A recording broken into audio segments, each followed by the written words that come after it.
This is a video of my 1957 Remington Quiet-Riter. I got this last summer along with a 1936 Corona Standard portable.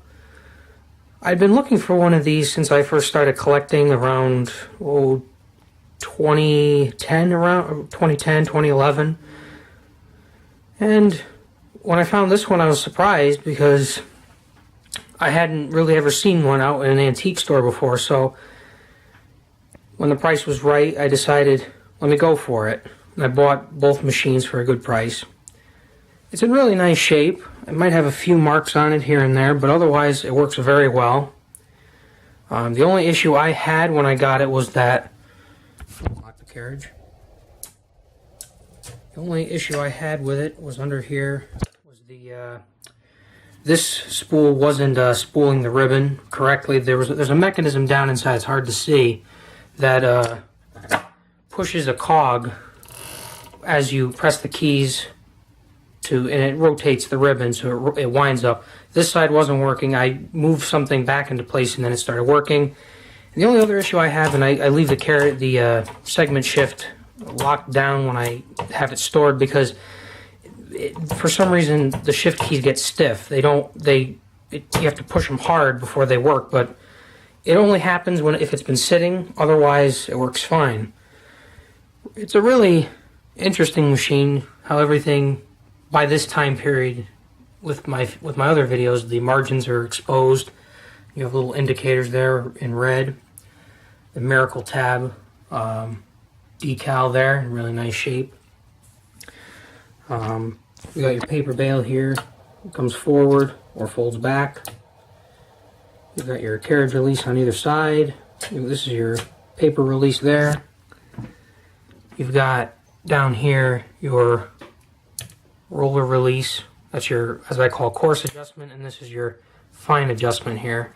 You could write on lined paper with that. You could line it up very well. I have an odd situation with this button here, though. If I'm using the tabulator a lot, which I do, the button will pop off. Luckily, it doesn't go far, so although one time I did get it caught in the track there, and the machine stopped working, and I said, what happened? So the button popped off. I'll have to maybe super glue it or use something to just hold it in place. Otherwise, like I said, really nice machine. It's cool that it has a 1 key and the exclamation point and the plus and equals key. You got your margin release here, tabulator. You got shift locks on both sides, here and here. Your tab set and tab clear on one convenient lever. Your ribbon direction and your ribbon selector. Stencil in the middle, red to one side and black to the other. Your touch control is very effective, even though it only has 3 positions, but it is very effective. I have to say, though, while this machine is very pleasant to use, it's not my favorite. I like machines to be very mechanical, and this machine has eliminated most of the mechanical feel out of everything. The keys are very smooth.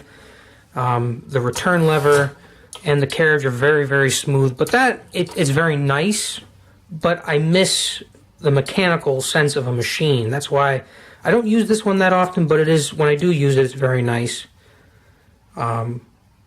Originally, when I was looking for one of these machines, I was looking for a letter writer, but when I found the Quiet-Riter and years, I found out that they're basically the same machine, just a few more features and, I guess you could say, creature comforts with, the tabulator and the 1 key and the plus and equals key. But other than that, pretty cool machine overall.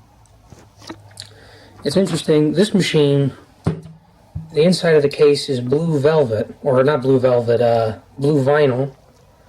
I got a comment from, and a shout out to Typewriter Minutes, their channel. They posted a comment on my Smith Corona, my 65 Smith Corona Sterling, and I noticed that they had a Quiet-Riter from the same year, but I found it was interesting. Theirs was gray, and it had like a tan felt interior, and I said, oh wow, it's very interesting to see how different Remingtons could be, even in the smallest details, or typewriters in general.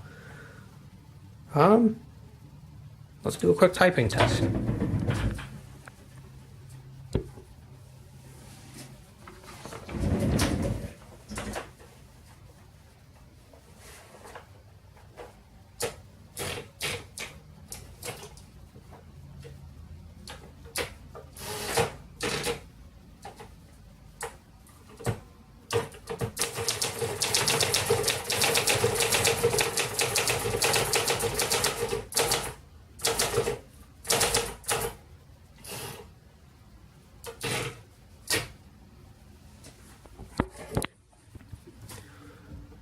quick brown fox jumps over the lazy dog. It's a pretty quick machine, and it is very nice to type on. As I said, I would recommend them. That's the 1957 Remington Quiet-Riter.